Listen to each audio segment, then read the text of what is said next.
As always, Ted, kick us off. Who do you have as your winner of the week? I I had to go with Tiger Woods. The number came out. Greg Norman verified it in an interview that somewhere between $700 and $800 million was the offer to Tiger Woods to come play in the LIV Golf Tour, which what 8 tournaments this year, 14 tournaments next year. Kiss some babies, shake some hands, fly on a badass private jet. Oh, first of all, Tiger's not flying with anyone else, pal. No, I know. He's not getting that community plane. He's going to say, no, thanks. I got my own ride. Don't worry about me. Yeah, his plane keeps that one inside of it, probably. Yeah, $800 million though. To be able to turn down that type of money is you have to be in a amazing position as a person, financially, emotionally, just where you are with your do you have to be so self-confident to be like, I don't no. My legacy's cemented. I don't need $800 million. Right. And it's unfathomable, man. It is. And the easy throwaway is, well, he's already got a ton of money. I don't care how much money you have. Whenever you are, let's face reality, basically done except for maybe happen to catch lightning in a bottle and play 4 rounds above your head in a major. Like Tiger Woods, competitively, he's never going to be a super competitive golfer on the PGA Tour anymore. Too many injuries, too old. So, if you're in that position, look at all the guys that are still in their prime. Dustin Johnson, DeChambeau, Brooks Koepka. These guys have won majors, and they're still in their prime years rather, and they're jumping off and taking big paydays. And Tiger's is 4 times the size of the payday, and he really doesn't have much of a chance to win a major anymore. And he's still turning it down. That's crazy. Not crazy.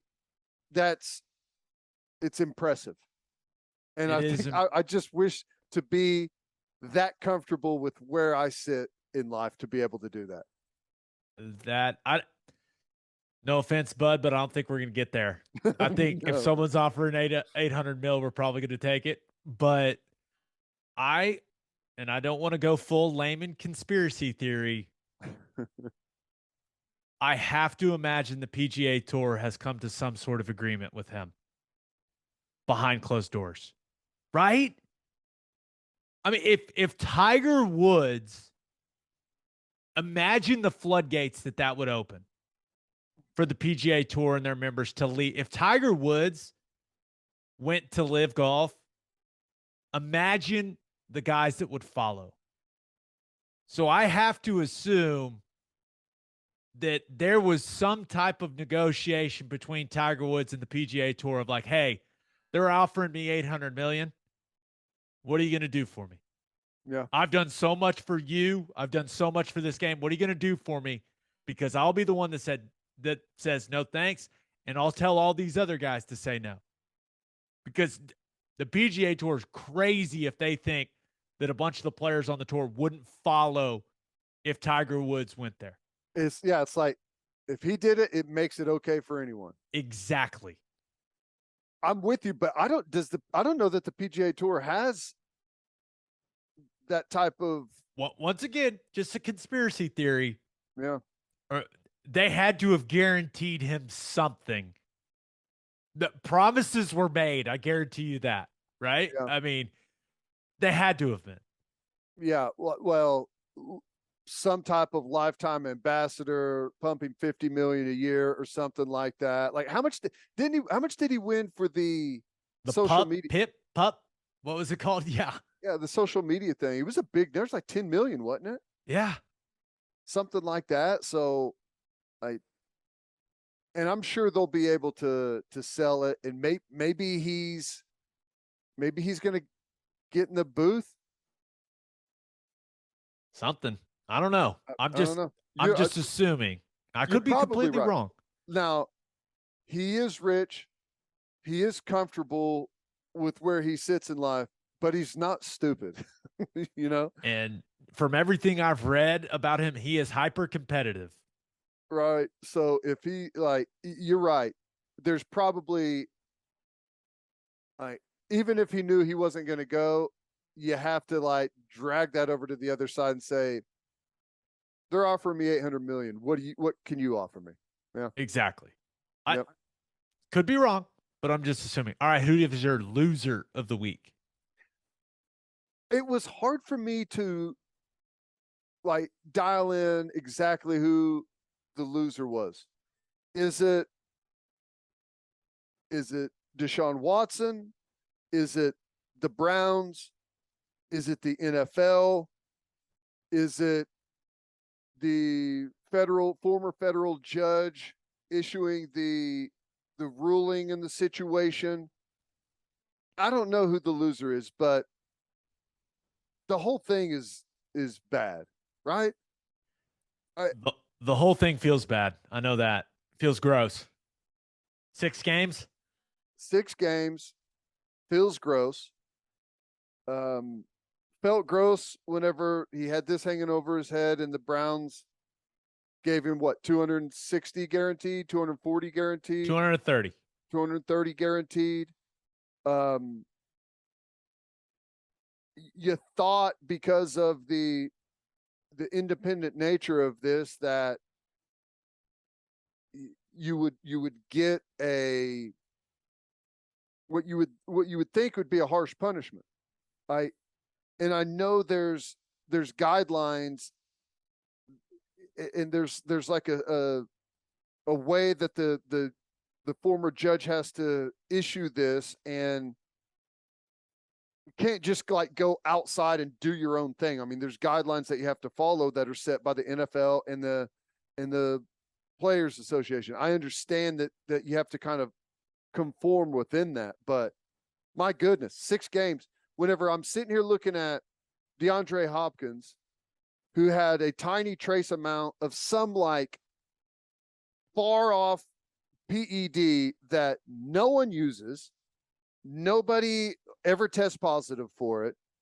I believe him. This is one of the few cases that I actually believe the guy whenever he says he didn't take anything. I believe that he didn't take it, but you know, the rules are the rules. But that's a 6-game suspension. It's the same thing. It's, I don't know. Does that encourage PED use, or does that encourage sexual assault? I can't figure it out. The whole thing is awful, right?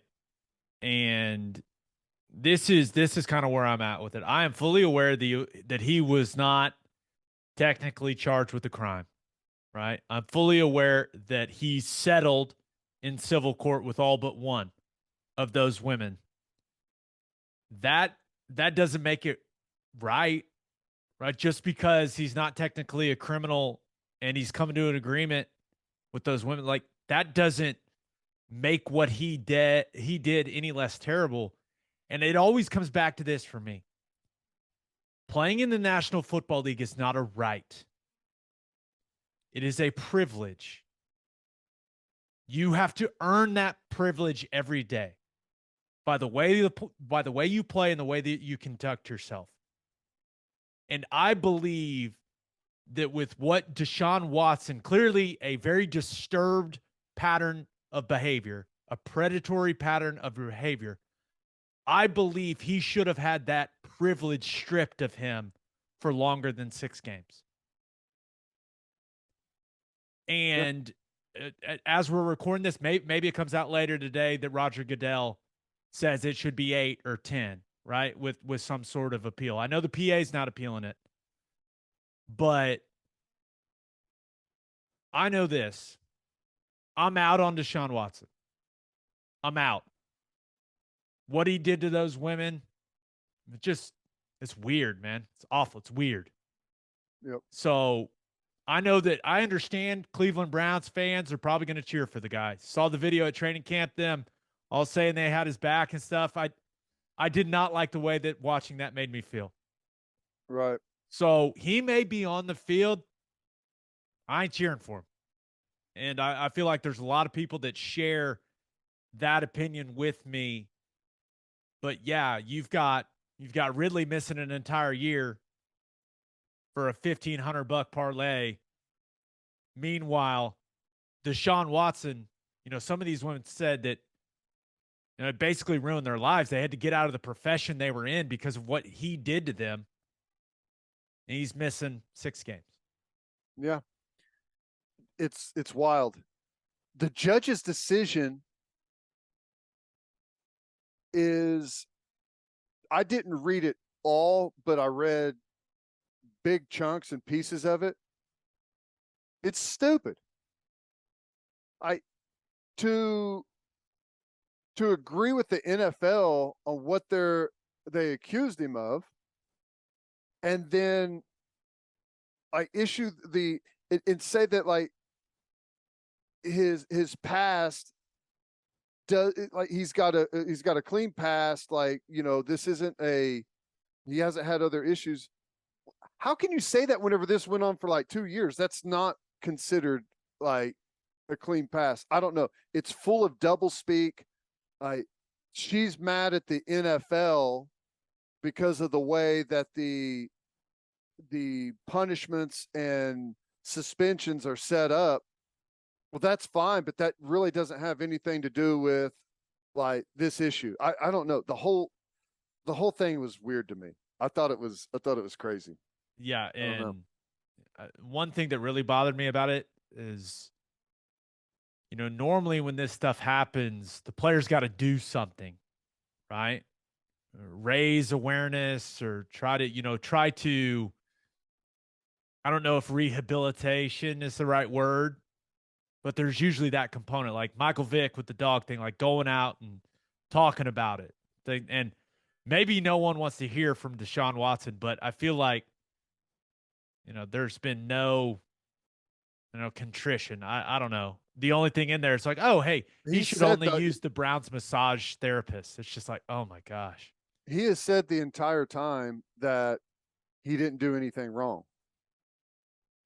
So, and I know that he's in a tough position, because if he says that he did, that opens him up for a whole different situation when it comes to the civil stuff, right? But right. I understand he can't, but the other thing though is makes it feel worse. I know. And I don't know if this is how much truth there is to this, but it sounds like if the NFL appeals it, then he's going to get to play right out of the gate while it's in appeal. And he will probably sue the NFL because they're not going with the independent arbitrator or whatever, that whole route. The something I read made it sound like if the NFL actually pursues it, the appeal, Deshaun Watson could end up playing right away and play the whole year. Now, maybe after the appeal and all that stuff makes its way through court, he serves the suspension next year. But it sounds like if they go that route, then he'd be able to play week 1. Not sure if that's totally true, but I read something that was talking about that. Yeah, the only thing about it is I think Goodell could see it as an opportunity because they're going to lose female fans over this, right? I mean, they are. So maybe Goodell views it as an opportunity to maybe show those female fans that this is a big deal. So he counters, with the appeal with something more severe. I don't know, but Whole thing is gross, man. It's just gross. Yep, I agree. All right, let's get to my winner and loser. But first, First Fidelity Bank is a full-service financial institution based in Oklahoma with tailored solutions for all your personal and business needs. Checking accounts, saving accounts, home loans, and much more. They do it all, whether it's online banking from your computer or mobile banking from your phone. Everything is stress-free with FFB. Making mobile deposits, paying bills online, and moving money to different accounts could not be easier. First Fidelity Bank provides free ATMs worldwide, making banking convenient wherever you are. They also give back to the community. FFB donates a total of more than $500,000 to local charities and educational foundations. Make your life easier and go bank with First Fidelity Bank. Visit ffb.com for more information. and if you're a whiskey or bourbon drinker, stop what you're doing. Head to your favorite liquor store and buy some Balcones products. You got to grab some of Balcones Lineage Single Malt Whiskey. It was just voted one of the top 20 whiskeys in the world by Whiskey Advocate, and you'll be shocked by how affordable it is. Also, you got to snag some of Balcones Baby Blue Corn Whiskey. It's made from blue corn. That's the fancy corn. And that is why it has won more than 25 awards. Last but certainly not least, you got to buy some of Balcones Pot Still Bourbon. Its big flavors make it the perfect bourbon to drink year round. Remember in 2012, Balcones Single Malt won the Best in Glass competition, beating brands like Johnny Walker and Macallan. You heard of them? This stuff is the real deal, people. If you love great whiskey and bourbon at a great price, then Balcones products are the only way to go. The whiskey may be made in Texas, but the owners, yes, are from Oklahoma. To find a liquor store that has it, visit balconesdistilling.com. All right, for my winner of the week, thought about going with San Diego Padres fans. Their team may wear some really ugly jerseys at times. That brown and yellow, they're disgusting. But man, Juan Soto can make anything look good. And now the Nationals, they got a haul for Soto. But now you've got Juan Soto with Fernando Tatis Jr., Manny Machado. San Diego Padres fans have to just be ecstatic right now. Potent lineup for sure. Yeah. I mean, there's no doubt. I also thought about going with the Denver Broncos. Yeah. It's got nothing to do with what's going on at training camp. It has everything to do with your guy, Ted Lewis Hamilton. Added to the new ownership group there with the Broncos. How about that? Exciting stuff. I think that's cool. That is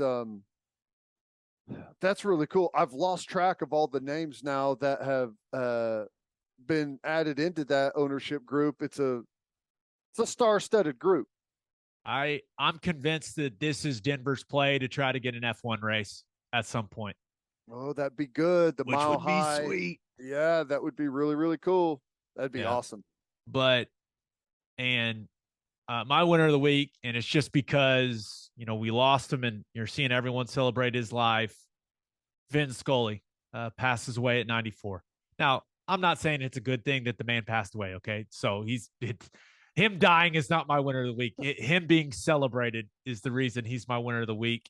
I hope that's obvious. I just seeing the stuff on Twitter, reading stuff from multiple outlets. The man was just truly great at what he did. An absolute icon in the announcing world. Just an unbelievable ability to weave stories into a broadcast without taking away from what was going on the field. Just the guy had an unbelievable gift for it. And it's just part of so many iconic moments in baseball, so many World Series games that he called. But, you think of Hank Aaron's 715th home run, the Bill Buckner era, right, in 1986, the Kirk Gibson walk-off. That was great. I watched that like 10 times yesterday. So did I. And that's why, and we had it with Bill Russell over the weekend, right? All the stories, all the videos coming out. And now we've got it with Vin Scully. While it sucks that, we're losing these legends, right? It is fun to relive their greatness. And man, the guy was the Dodgers announcer for 67 seasons, Ted. It's crazy. It's insane to even fathom that. It's nuts. I mean, he started with them in Brooklyn, made the move to LA, and was part of that for 67 seasons. And I just watching those videos and reading the stuff that people are putting out there, I don't want to get, too emotional, but it it makes me very thankful that I get to work with guys like you and T-Row. Good people that take a ton of pride in what they do, because watching these videos, like your voice, Toby's voice, it in a weird way. I mean, you watch all the Vin Scully stuff, like the announcers end up being a part of history with the team and end up being part of the way that fans remember watching their team. It was just a good reminder reading all those, all these people, talking about the sense of comfort they felt listening to Vin Scully on a call. It was really, really cool. Yeah, you got to think about it. For like the first 50 years, or the first 50 seasons, that was the main way everyone watch or listen. That's how you consumed the sport, was through radio, right? I mean, you didn't have the access to every single game on television every night. So yeah, just a huge part of a lot of people's lives. And playing 162 games a season, the diehard fans, Vin Scully is like the soundtrack of your life, right? During the season, if you're listening to every game, it's like it's all day, every day, nonstop. Like he's basically pounded into your brain the narration of what you do, and you link all of those moments to those certain periods of your life and where you were, where you lived, and what you were doing, and what it felt like, and it's really cool. Yeah, and baseball, just from what I've heard over the years from play-by-play guys, baseball's hard. Yeah. And he had an unbelievable gift to let the game breathe and not over talk and all of those things. And just he'll be missed, man. But it was cool getting to see all those people sharing those stories and the memories of him. All right, for my loser of the week, thought about going with the New York Knicks. NBA starting to poke around, looking into them for tampering with the Jalen Brunson free agency. And this one is, I mean, because Leon Rose is the team president for the Knicks, right? He was Jalen Brunson's agent at the start of his career. In fact, he was Jalen Brunson's dad's agent also. And now Jalen Brunson's dad is on the Knicks coaching staff. Can it really be tampering if you're talking to your dad? I mean, I that seems a bit of a stretch, but they are looking into it. And hey, if they do get punished, at least they got the guy that they were tampering with, right? They signed him. It's good. So it seems silly though. It is silly. Of all of the times whenever we know that there's tampering going on, this is the one that you choose to like publicly like go after. It's so weird. This I has mean, Cuban written all over it. I bet you he's just raising hell with the league office, He's oh calling yeah, every day. that's funny.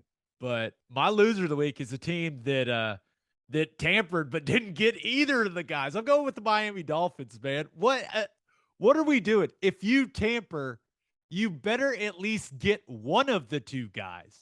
And they didn't get Tom Brady or Sean Payton. And so the NFL investigation into that found that they violated the anti-tampering rule 3 times in, I believe, a 4-year period, twice with Brady, once when he was with the Patriots, another time when he was with the Bucks, and then they were talking to Sean Payton's agent while he was still with the Saints. So they were tampering their asses off, and the punishment, they lose their 2023 first-round pick. They lose another third-round pick in 2024. The owner was fined $1.5 million, which is nothing for that guy. And he's got to serve a suspension through the middle of October. But yeah, other than that, the Dolphins, what are you guys doing, man? Oh, you're telling me his suspension is longer than Deshaun Watson's? Oh, okay. Ooh. Interesting. Um, I mean, I guess it is, but is it really tampering if nothing comes of it? Can you be charged and punished for tampering when you're bad at it? Yeah. It's like if you cheat and lose, is it really do you really need to be punished? I don't know. I guess. But Uh, if the Astros would have lost that World Series, would people be super mad still? yeah, well, maybe. I don't know. It's weird, but I think it's strange. I feel like there's times that they randomly pick and choose when they're gonna go after tampering and not go after tampering. Right? Yeah. It's strange. Yeah. I think the fact that it has to do with Tom Brady certainly brought more attention to it, and no punishment for Brady or for Payton. And I couldn't imagine what the reaction would be if they would have like fined Brady or something for this. It would have been, I mean, because the Goodell versus Brady thing is still very much a thing. So that would have been awfully interesting. But unfortunately, out of the investigation, I mean, unfortunately for Brian Flores, is what I should say. The investigation, no proof of any incentivizing of tanking, right? Or bribing for tanking like he accused the Dolphins owner of. So I know he's probably disappointed in that, the lack of information that was uncovered about that in that investigation. Yeah, well, I mean, it's simple. Like, I doubt there's a big string of emails saying, "Hey, you should lose this one." You know, 100,000 for every time you lose. right? Um, it's interesting though.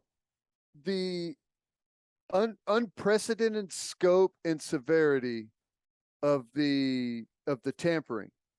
Yeah, that's what Goodell said. That's a quote. Hey, so how does that happen? Because if you send a couple of messages to an agent or to a coach when they're under contract somewhere else, is that unprecedented scope? Or like if you're having conversations, like extended conversations and negotiations, okay, I would consider that severe scope. But that's a two-way street. It can't be severe scope I unless it's both sides. Does that make any sense? Yeah. The Dolphins weren't talking to themselves. Right. Did they send 50 unanswered text messages? Is that what's going on? I mean, you feel like if it was really severe, that means they were deep in some type of negotiation, and that's two to tango, in my opinion. Yeah. And the interesting thing about it, Tom Brady and Sean Payton, same agent.